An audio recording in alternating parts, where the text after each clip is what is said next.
Welcome back. Thank you, everybody. It's good to have you here. We've got a great message today, and now we're all in the mood. So let's welcome Sheila Lamont Stacey with a great message, a great title. Sheila, welcome. Unmute. Hello, everybody. Welcome, welcome. Yes, so the title is How to Dream the Impossible Dream. Well, it sort of begs the question, doesn't it? What is the impossible dream? What it's not is something we just randomly want and don't have the money for, or we think is too expensive. It could be, for some people, it could be an intense desire to possess some material object way out of our league, like a luxury yacht to sail in the Mediterranean, or a villa in Tuscany, or a trip to the moon and back. But impossible dreams are not usually something you just lust after possessing for its own sake. Whatever it is for you, it is often carries a much deeper significance at the level of our personal well-being, prosperity, and core identity. It often represents something that is currently out of harmony in our life or body or that of others, and it represents some key factor in living with a spirit of wholeness, connection, completion, and in a supportive universe of good. These kinds of dreams are worthy of our aspiration and achievement. However, an impossible dream is something so enormous, we cannot even imagine how we could work towards it. It seems so far beyond our reach and ability to manage. It is a challenge of immense proportions that we cannot see any rational or logical way of achieving or bringing it about. And this is because it's so far beyond our realm of imagined competency that we hardly even dare think about it at all. It looks like foolishness, even to consider it, because we see no possibility before we even start. And this can lead to despair, even though in its apparent possibility, it also holds the promise of some special success and benefit for us. At the human level, the impossible dream is utterly unachievable on our own. From our perspective, we would need the powers of the universe to move on our behalf, to even have a breakthrough in this area.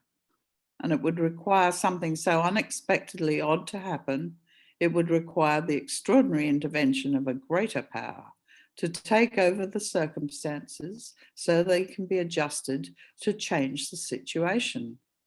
We can't even contemplate how this could be done. And that is the whole point. The Joshua story and his capture of Jericho fits the criteria and illustrates what is required for a demonstration of how to achieve the impossible. In a moment, we will get to that story and try to enter into its elements to understand how the victory was achieved. But I would like to digress for a moment. After our recent committee meeting, when we were discussing the effect of the last year's shutdowns and its impact on our Unity finances, we were wondering what we were going to do about the situation, especially in view of these continued lockdowns. It was a sunny afternoon and I had gone out for a break to have a coffee and walk in the park.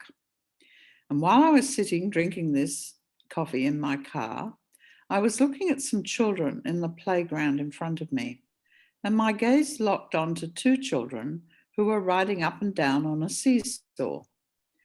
They were alternately tipped up and down, over and over again. They didn't seem to grow tired of it. I tried to remember what was the best feeling, whether it was when I was down at the ground, ready to push down with my feet and anticipating going high up into the air, or was it when I was at the top end looking down from an unfamiliar height? I couldn't really remember. Either way, the seesaw is an experience of extreme states, and as I watched, I was reminded how much in everyday life We seem to be led and encouraged to think in pairs of opposites. It seems unavoidable, as almost everything seems to be presented in terms of either or thinking, e.g. black and white type thinking, e.g. light and dark, happy or sad, loss or gain, etc., etc. There I was, looking at an actual physical structure that epitomized that sort of approach to everything. It highlighted for me the extent that we see our world as being polarized and our choices limited to one thing or another.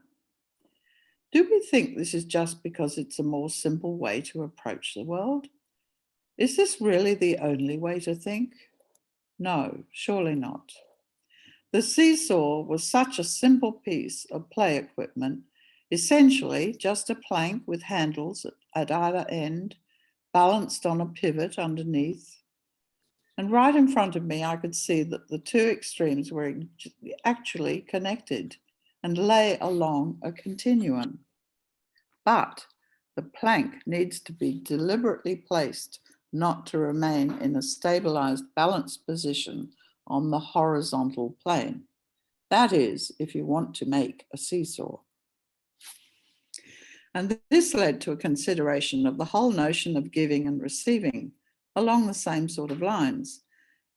How often those two terms are thought of as completely different and separate activities, putting us at one extreme or the other.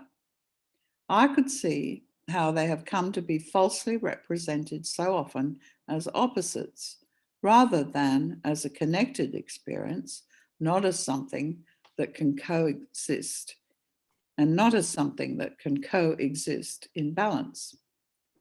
How wrong that is in spiritual truth, where the two are seen as intimately joined and a part of each other, and that this balance is essential to our overall experience of well-being. Particularly on the material plane, this is an area where we need to learn how to let go and not hang on to things or damaging thoughts so that we can live in the constant flow of divine energy, which brings overall prosperity to our own lives. We need to be in alignment and in partnership with these dynamic laws of creation. If we do this, we can learn how to deal with our challenging circumstances from the point of this expanded consciousness of having access to spiritual power, where we are encouraged not to rely wholly on our own will or anything external in the material world that can change in the blink of an eye. Depending only on materiality and the world around us will not bring us to the experience of our impossible dream. We need to cultivate an inner consciousness of wealth that includes all the vast benefits of material wealth, but much more, because peace, health, and plenty always accompanies an inner consciousness of supply.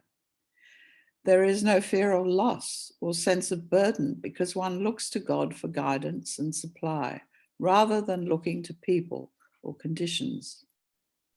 I'm quoting Catherine Ponder here, who was undoubtedly the unofficial high priestess of prosperity and a firm advocate for the spiritual practice of tithing. The Hebrew Bible story of the early prophet Joshua and the journey of his life and conquest of the promised land is exemplary in this respect. Conquest in this context means, of course, spiritual attainment, and the promised land, the land of milk and honey, represents an ongoing state of prosperity that enables us to enjoy living in the material world in a state of spiritual peace and harmony, able to enjoy the comfort and bounty that a universe of plenty can supply. Sounds good to me. An early Unity minister, Catherine Ponder, devoted her whole life to bringing this spiritual prosperity principle to the world. For those that don't know her, she wrote many books on the subject and sourced many of her themes from the Hebrew Bible, but not exclusively. She strongly recommended the practice of tithing, which involved giving the first 10% of any income we receive to the source of our spiritual inspiration. Her books include many modern real-life stories from those who benefited prodigiously from this practice, which was so fundamental to spiritual life of the Hebrews. She goes into much detail about how this is done and what the benefits are in all areas of life, and I would encourage you to read these books for inspiration and to try it out for yourself. Last week, I was reminded of the story of Joshua and the Battle of Jericho, and this took hold in me as I remembered how well Catherine Ponder articulates the meaning of that story at a metaphysical level. It is a consummate story of achieving the impossible dream through the practice of spiritual principles. Let's take a look at how the story unfolds.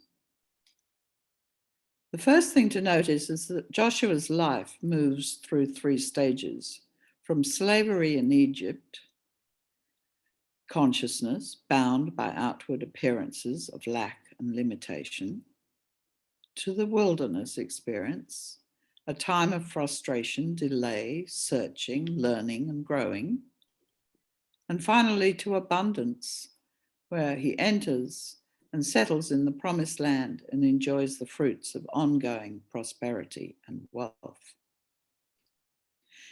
Initially, Joshua had gained a glimpse of the promised land when Moses sent him as a spy into the land of Canaan, the realm of substance. He returns with images of plenty he witnessed there, and afterwards he continues to hold these in his mind. But he still has to wait 45 years before he can experience the full demonstration that allows him to enter that kingdom. However, he does not give up this dream. He believes in possibility and he has faith in God, so he's not downhearted by the delay. Instead, he uses the time constructively, contemplating success, learning, planning, and preparing his inner consciousness to receive the wealth and abundant prosperity of his vision, and allowing that desire to grow inside him. His very patience and focus is an affirmation of possibility, so that when the opportunity finally arises and the time is right for him to act, it all happens in 3 days, he is mentally ready.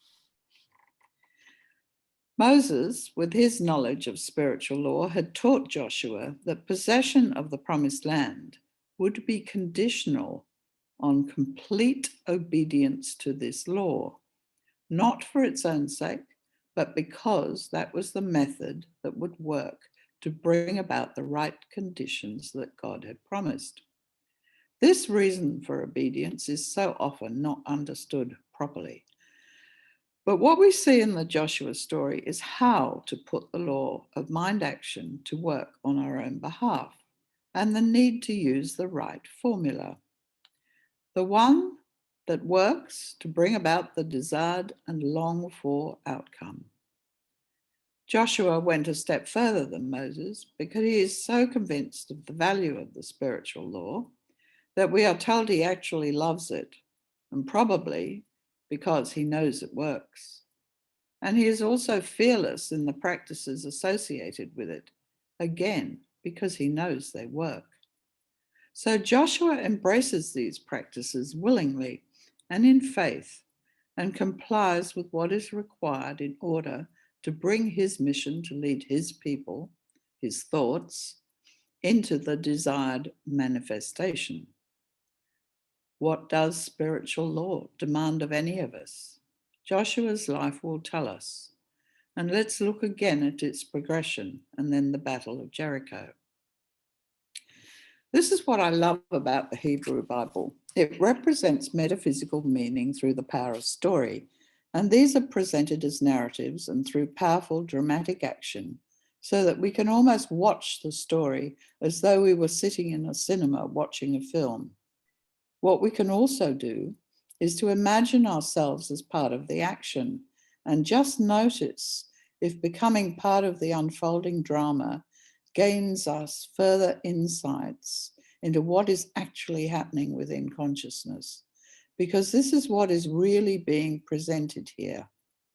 Poetic imagery and visual metaphors are being used to explain the spiritual action being undertaken, and this outer representation is an allegory set within the familiar context of the time the story was written. Memorable stories linger in the mind.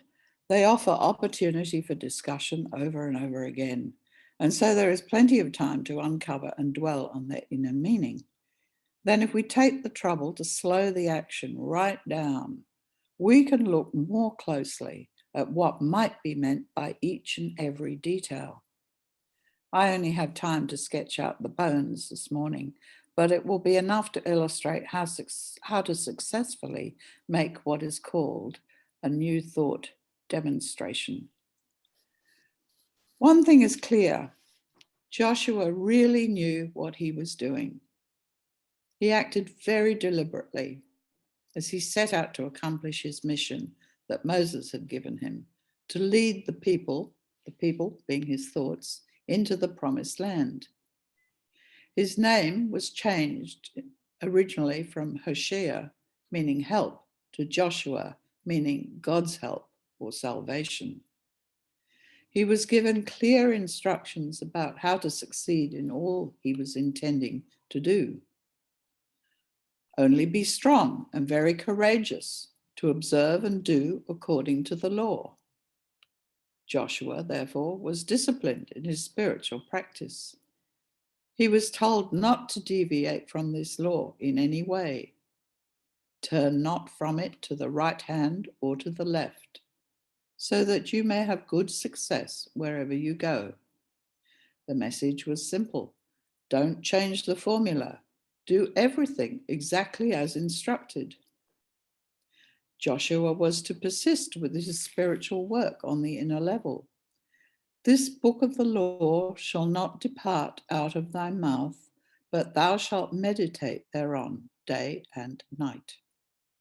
Overall, he was to keep a consistent focus, hold to a clear intention, keep silent about his plans, and above all, obey the spiritual law.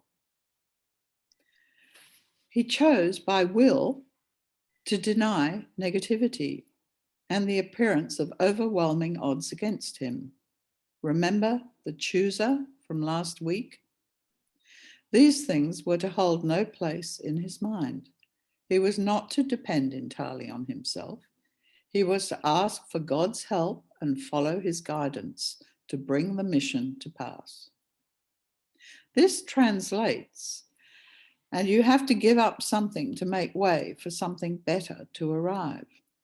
This can be uncomfortable because it demands you let go of something and that you can challenge your faith in supply. You must recognize that another set of circumstances is possible. Then dwell on that possibility constantly by forming mental pictures of having it in your life and feeling into its imagined situation as much as you can until you feel the experience of it as already real. This is called a realization, and sooner or later it will come into physical manifestation. Joshua had years to reflect and dwell on the capture of the promised land, and long before he ever crossed the river Jordan, which parted when the priests stood in the water and held up high the Ark of the Covenant. This was his first step. The river Jordan symbolizes any barrier that stands between you and your desired good. In other words, he took inner action towards his goal first. He got energized to start things moving because by itself, substance is passive and only begins to take shape when we make a mental claim on it, if we ask. We must also make some sort of effort that demonstrates and moves on substance that we are really serious, because then substance can spring into motion, because this is the way to tell the universe we really are seriously committed to our intention. We do not have to know all at once how anything is going to happen. We just have to prepare by saying yes to receiving it and backing that up with some sort of effort to move forward towards it. Often, depending on our conviction and faith, the desired result comes to us much more quickly and with less effort than we expected. Joshua's second step was to send two spies, to scout ahead of any outer move he would make. These two spies stand for our power to say either no or yes to anything. In unity, we call on this power, one, no, of denial, when we need to take a stand to deny hostile appearances have any power to stop us in the area of our intention, or yes, the affirmation, which is what we choose and how we choose what we will accept. When this is firmly decided in our mind, the outer situation can change and barriers start to crumble away, like the collapse of the walls of Jericho. Joshua's apprenticeship was a long one. There was a reason for this. He was then 85 years old, but by that time he was fully prepared in consciousness. Catherine Ponder has said, "You do not attract what you consciously want so much as what you subconsciously are, according to your dominant thoughts and feelings." Joshua had saturated all levels of his mind with spiritual belief and in the possibility of the conquest of Canaan, substance.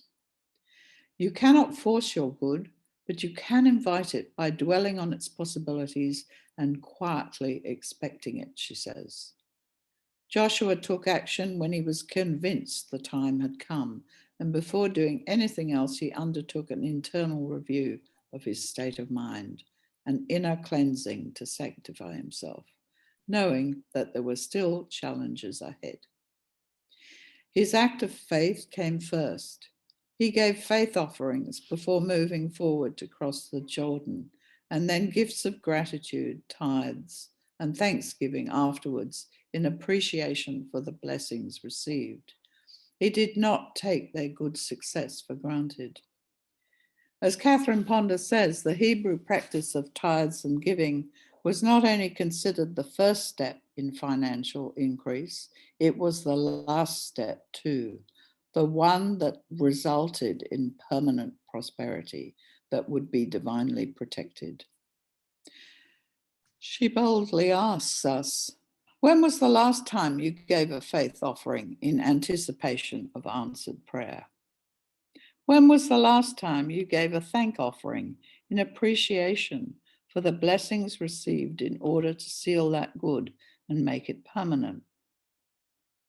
As she states, the purpose of these numerous offerings was to keep the Hebrew people in touch with God as the source of their unlimited abundance, and to remind them that there was nothing automatic about the vast blessings they enjoyed. This act of thanksgiving is an excellent prosperity method to employ when you are finishing up old experiences and entering new ones. Back to Jericho.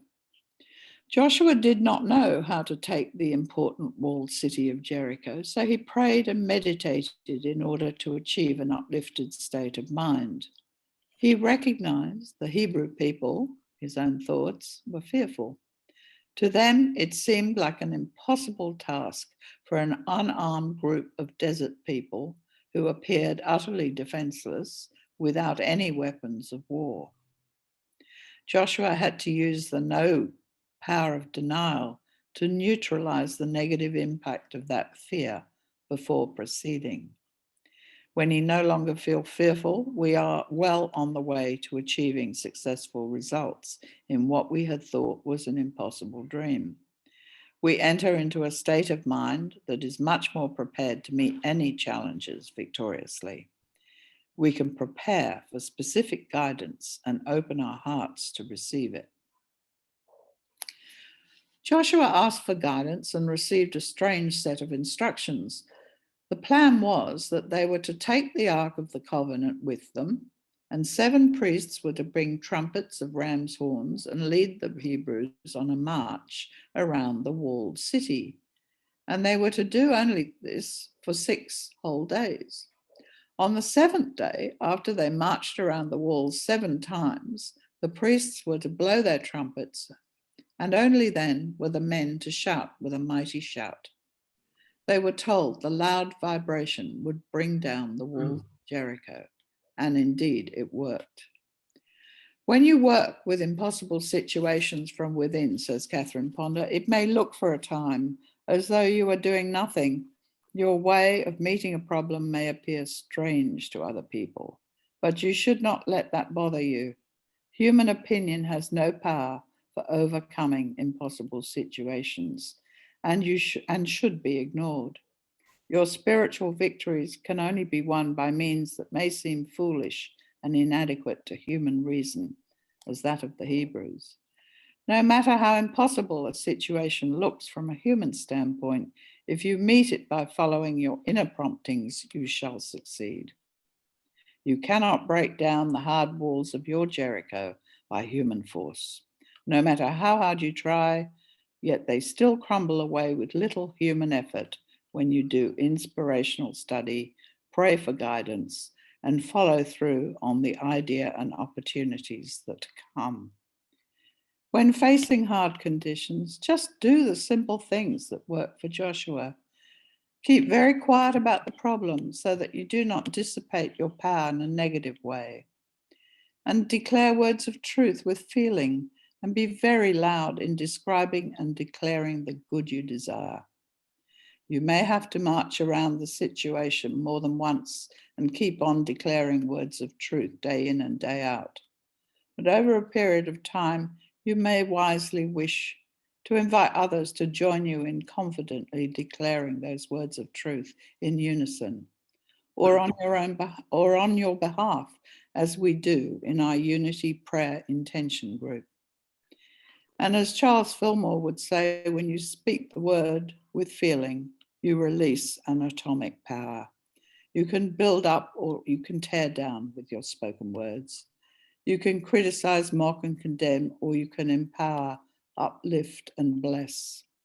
You can do these things to others or yourself in the privacy of your mind, or you can think thoughts of loving kindness and optimism. The power of our will is the chooser, as Diane Barry reminded us last week. And choosing whether you will go for that impossible dream and what method you will use is your own personal choice. Thank you.